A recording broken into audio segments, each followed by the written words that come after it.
Hey fam, welcome to another episode of Good, Bad, and Ugly about real estate. Have you ever worked a 9 to 5 and wish you could just work somewhere that was a dream come true? Just kick your feet back, relax, be a digital nomad, work remotely and still get paid for it. Well, my next guest is an awesome person that I've known for a while now. She's investing in these type of properties and assets, and she's going to tell you how she's working on bringing that dream into a reality. Well, let's welcome to the stage my friend, Candice.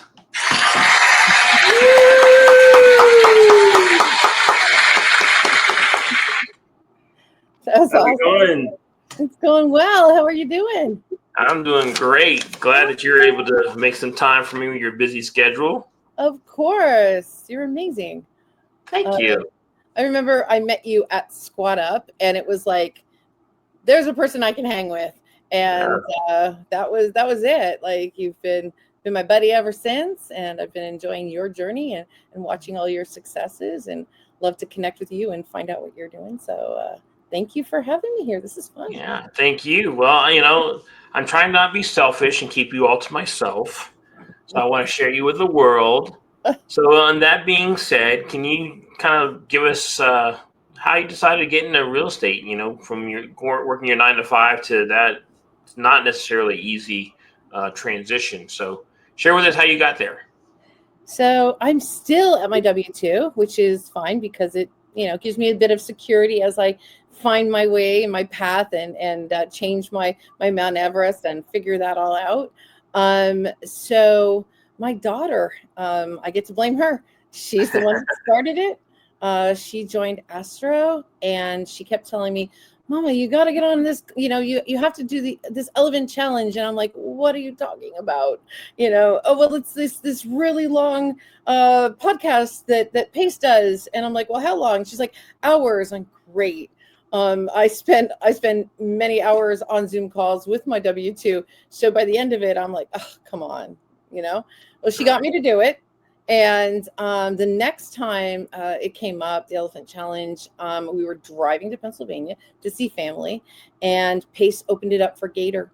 And she was so excited about all the prospects of doing, sub 2 and Gator. And like I said, she was interested in Astro. So we pulled aside the road, and I pulled out the credit card, and we joined Gator on the side of the road somewhere in Pennsylvania. All right, let me stop you real quick. So just for the audience, Astro's Astro Flipping with Jamil Damji, who was my 50th guest on this. Gator is Pace Morby's community for private money lenders. And Sub 2 is the community that teaches you how to buy houses creatively. So in case you didn't know that, we are members of Pace Morby's community. We're Owners Club members, the top of the top, elite of the elite. Now, go ahead. That was perfect. Like, we are such a team. Like, you're going to translate for me as we go. This is great. No, thank you for clarifying it, and stop me whenever I just go off the rails. It'll be fine. So Astro Sub 2 eventually came along. In the middle of all of that, I had joined Gator, and she dragged me to, we're in North Carolina. She dragged me to a Sub 2 meetup in Raleigh, and Justin Tumanowski and Ted Miller were speaking. And so that was a great introduction to the whole Sub 2 community up there. It was a really nice time. Met a couple people. We decided to partner. And so the journey began. That team, we had 6 people on the team. I don't recommend it. You don't get enough of the pie. But it was perfect for me because I knew nothing. Like, I'm like an absolute beginner and brought nothing to the table. I was thrilled that they let me, join the party. And that was 2 years ago now. And do I recommend six members? Again, no, I don't.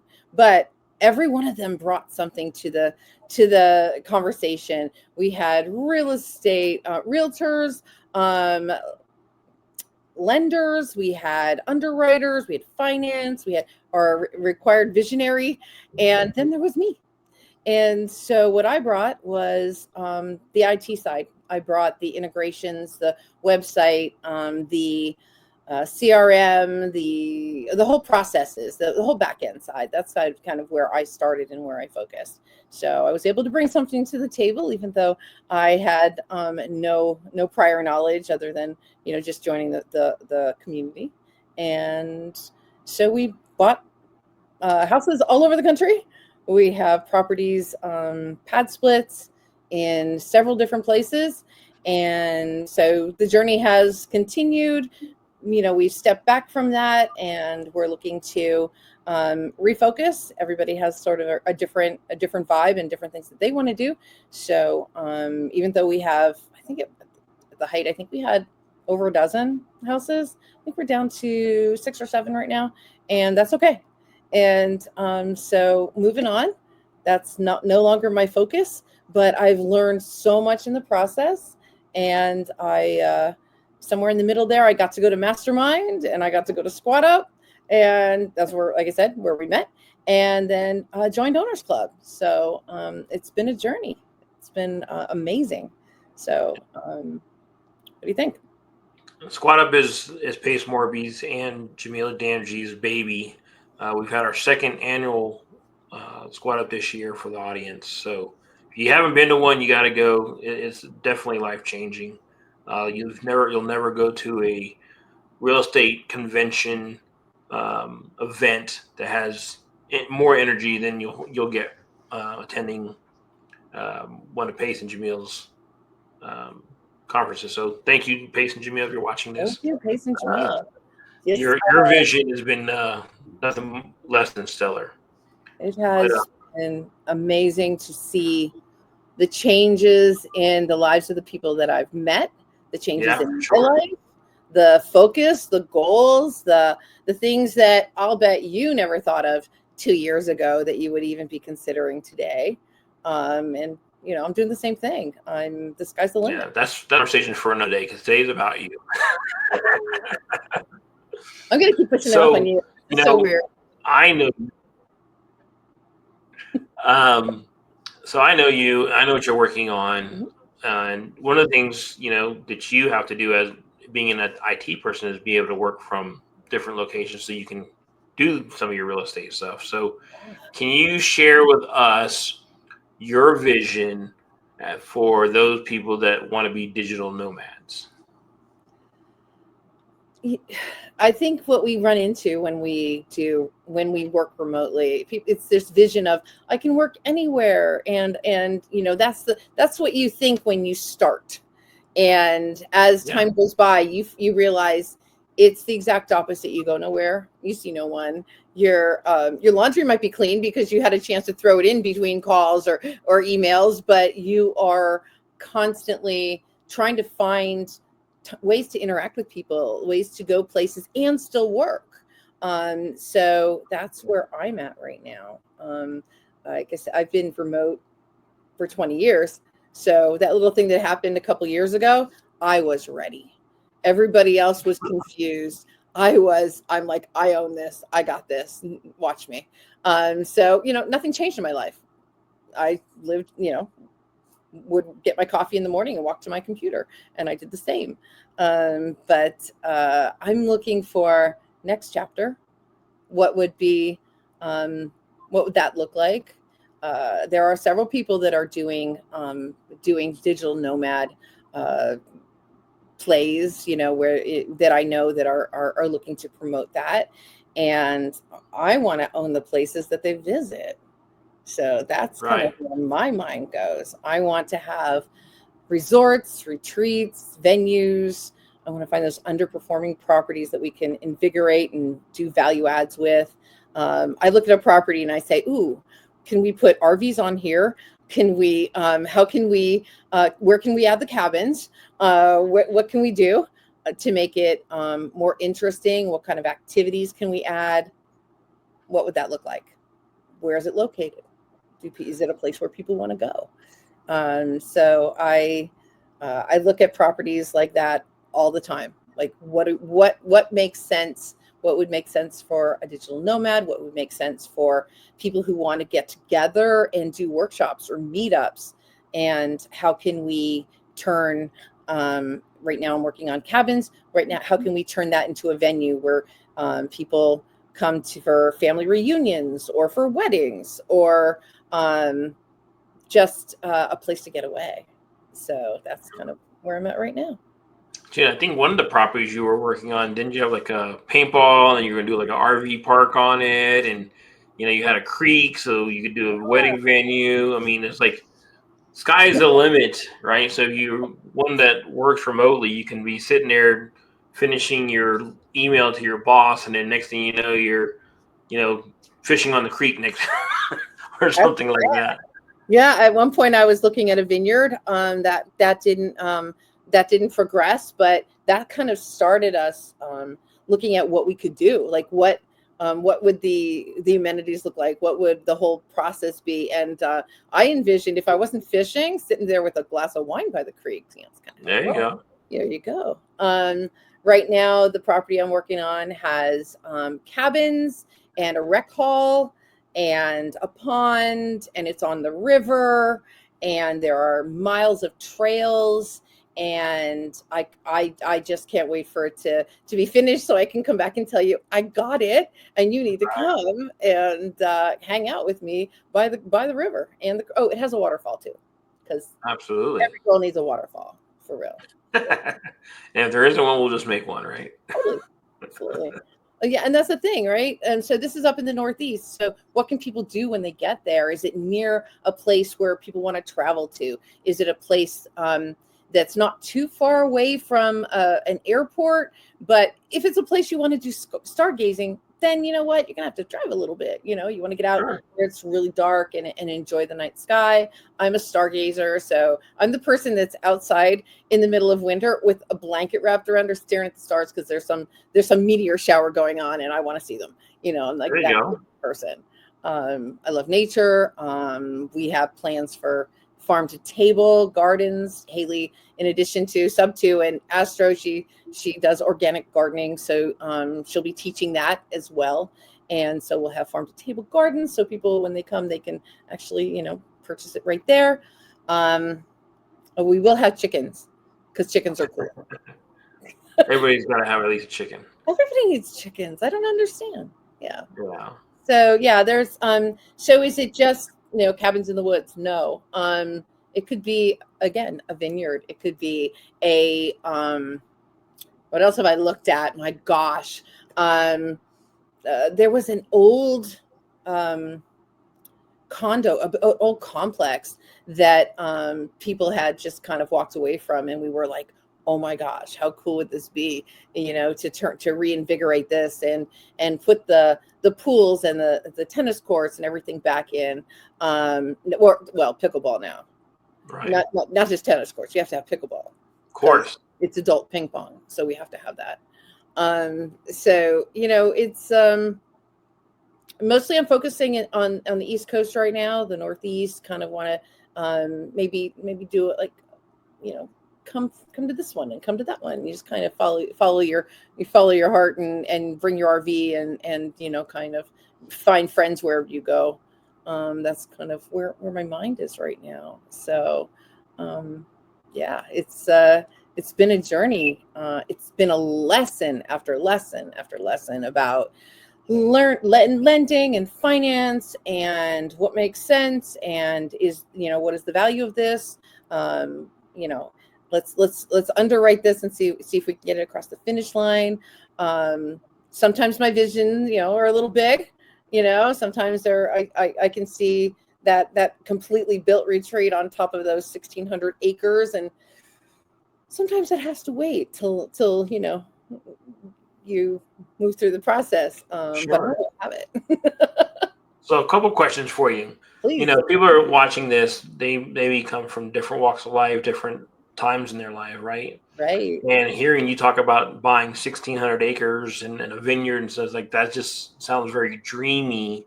Yeah. But it doesn't sound like something they can do.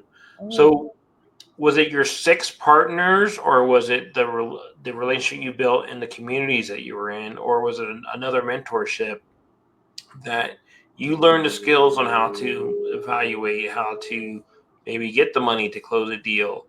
It sounds like you kind of started with the team and started acquiring your rentals from there. If somebody was coming new, and how would you say that you would help them transition from like a 9 to 5 to maybe getting their first property? Like, what suggestions would you give them? We started on the rental properties and turning them into pad splits. We did that with partners, private money partners. So that 1/6 got even smaller. So there are tools in the community that Pace has taught us, Jamila's taught us, other mentors, other owners club members, other people. Go ahead, tell them what owners club is. I already told them it's the elite of the elite, you know. Oh, you did? Okay. There are some incredible people in this community. The knowledge that is there and the willingness to share and bring everything that they have to help, to advise, to inspire, it's all right there. The subject community, Gator, and then OC it's just been phenomenal. I love Pace's Morby method. I think that is the bomb. That makes me really happy to, and that's what we're working on this property as, where we're getting a DSCR loan and a lender, and then at close, the owner will take over for that lender, pay them off, and then let us finance. So let me just clarify that real quick. The Morby method is a more advanced strategy. I would not recommend it for everybody, but come on, everybody. simplified is basically you're getting a seller that's willing to do a seller carry of some of the money that you're buying the house for. Correct. So it's super helpful if they want a really big, if they don't owe any money and you can't do a sub-2 because there is no mortgage, and they want a big down payment, and you're trying to solve all of these little hurdles that they put in front of you, because nothing's easy. And if it was easy, everybody would do it. So we kind of sat down and worked with in this case, we worked with the realtor, told her what we were thinking, making this offer. It is in process of negotiation right now, but Jose gave you the best version possible. It is when the seller carryback helps you make that deal come through and make it a reality. There are other ways to do it. There are private money lenders, private hard money lenders. There are so many tools in our toolbox, and SBA loans. It goes the entire gambit. What do we? How do we know what to use? I usually wind up calling a friend for a gut check. Like, okay, so this is what I'm thinking. So what I want to do is, and what do you think? And am I crazy? And sometimes I think saying that 1,600 acres was huge and everything. But when you're buying a big piece of land like that, and by the way, there are tons of people who know way more about buying land than I ever will. But it's I think it worked out to $2,800 an acre. Oh, that's not bad. Yeah, it wasn't bad. But when you times it out, it's like outrageous. Sure. And I think one thing that I've learned over the past couple years, it's people still they're in that COVID moment where they think that the price should be up there and should stay up there, and whatever they bought it for, they just think they should sell it for twice as much. And so we kind of go, that's really nice. We'll see you next year when it's still for sale, and we'll make it till then.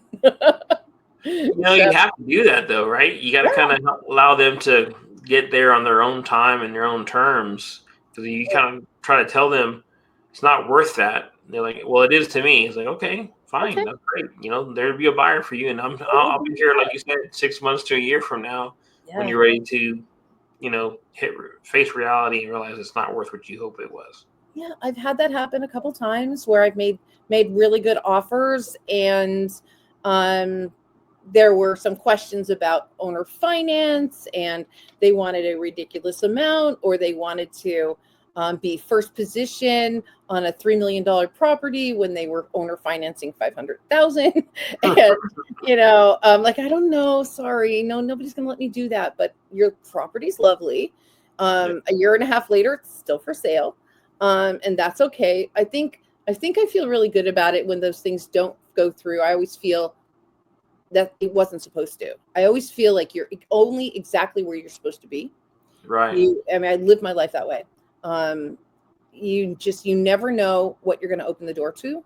You never know who you're going to meet, and that's the adventure of it all. You never know when you're digging into a property what gems you're going to find there. Like there's history behind this. There, some of these bigger properties, there's things that have been going on for generations. There was an old antique mill that was just really wanted to dive in and bring back to life and do it as a museum, and because all the pieces were there, like, why not, right?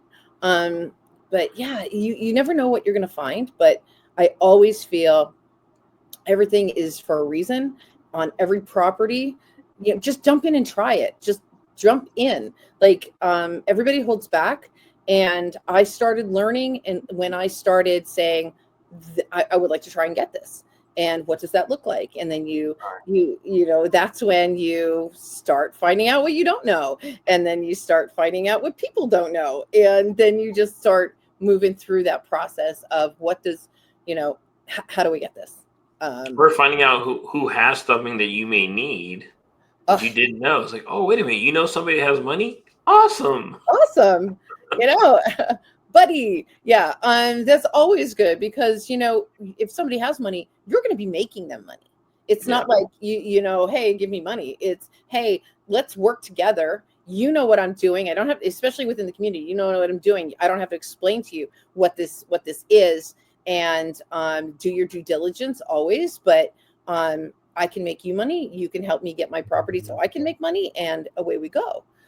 So I love it. I think I get to be creative every day. And I know that's a word that we use a lot, but being like coming into a property and seeing what it has and seeing what it can do and how we can make it successful. I just have the best time. I wake up in the morning thinking about what I'm going to do and how I'm going to change things and make things successful at that particular property. So I love it. I have so much fun. Awesome. The name of my channel is Good, Bad, and Ugly. Can you share with us a good story you had in your journey, and then one that didn't turn out so well, or you learned the most valuable lesson from? Sure. I'm going to start with good first. Okay. That's the way, because it's in the title. We got to start there, right? Sure. The good way. The people that I've met, it's going to be more than one because I'm extra like that. Okay. So the people that I've met, the people in this community have become, they feel like family. Yeah. Actually, sometimes feel closer than family. I can talk to y'all about a deal. I can't talk to my family about a deal. They don't get it. They are the people in Owners Club, because we spend so much time in proximity, and we get to go to places together, and we have these experiences. It's just the best, and the people that it attracts, and the people that I've gotten to know, and still want to get to know, have just changed my life. I know I can pick up a phone and say, hey, do you have a lawyer in Vermont? Or I can post it and somebody has that. It's incredible. Like, everything you need is within this community. I know it sounds, we've heard that before, but it's so true.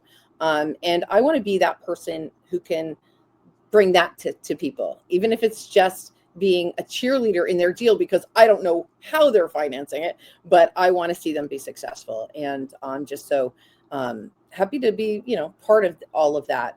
The opportunity to be to build something with my family, with my daughter and her husband. And I'm a grandma, she's 3 months old today. So to build something together, to build our company, to go and build out whatever we need. Oh, okay. So we want we want some saunas here. We want a podcast studio there. Whatever it takes that we want to build within this on these properties. They're my core team. They're my go-to. They're my support system, and to be able to do that with them is just the best. Just so proud.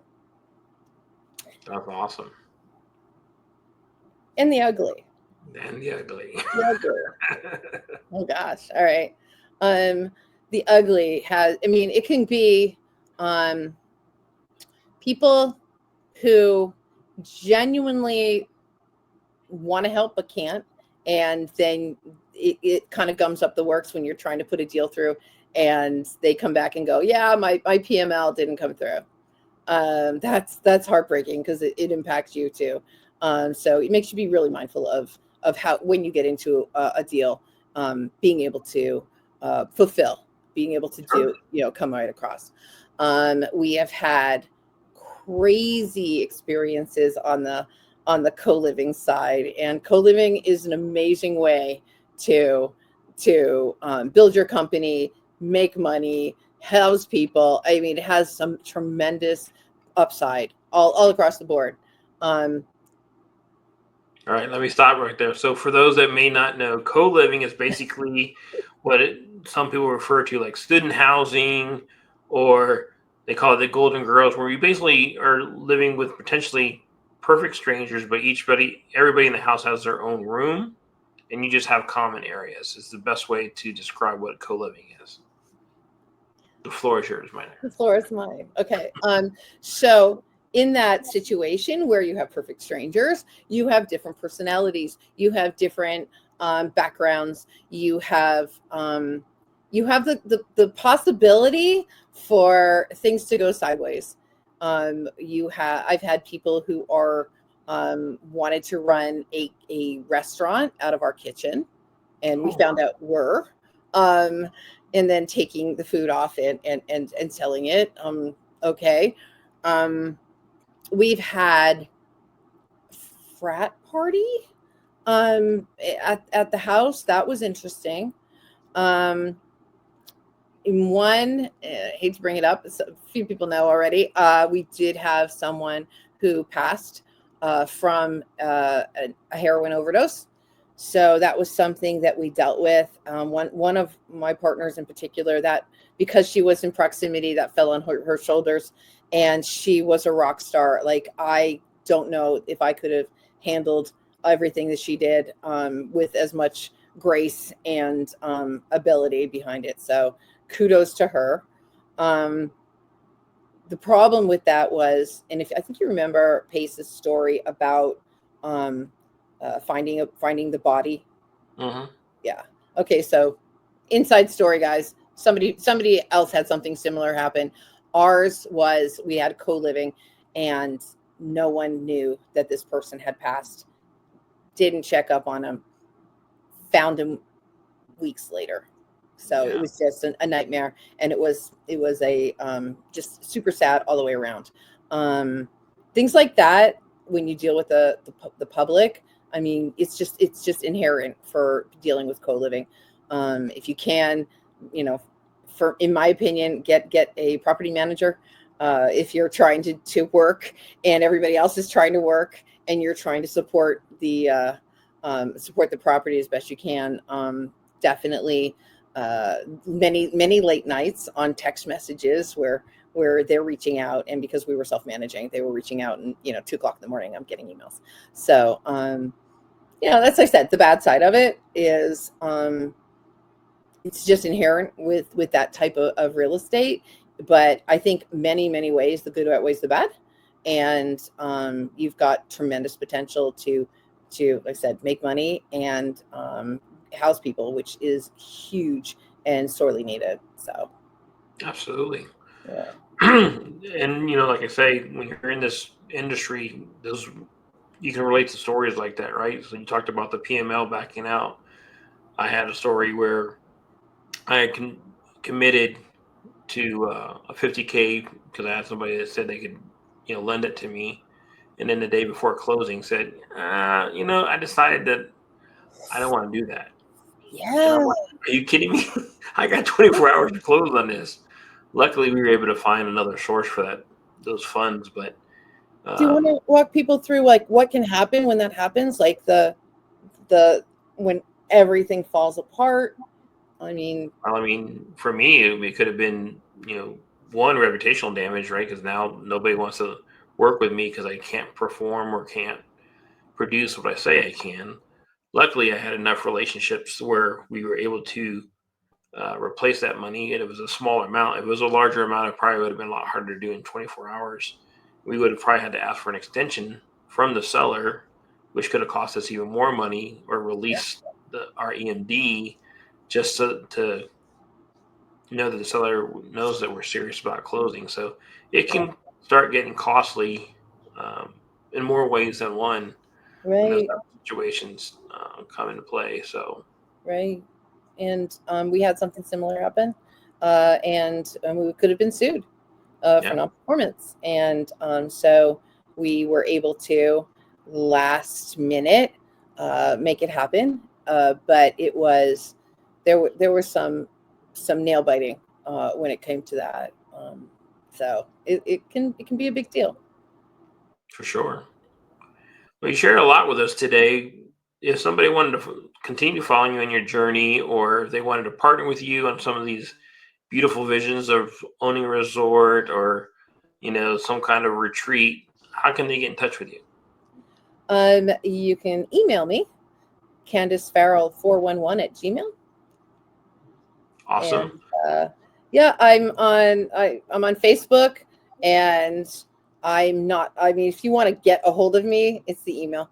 I pop into Facebook when I can, and I find I get lost there, so I have to kind of limit my exposure just so I can get other things done during the day. So Sure. so it's sort of hit and miss when it comes to that, but my email is just the way to go. Well, you're an IT person, and you're entrepreneur, so you can understand how time can be limited. Right back at you. Well, Candace, thank you so much for spending this time with us, sharing your journey, sharing your experience, and I'm hoping that the audience, got out of it as much as I did, even though I know most of the stuff because we're buddies and pals. Yep. To the audience, thank you so much for giving us your time and coming and spending this time with us, and we'll see you on the next video Thank you. next time.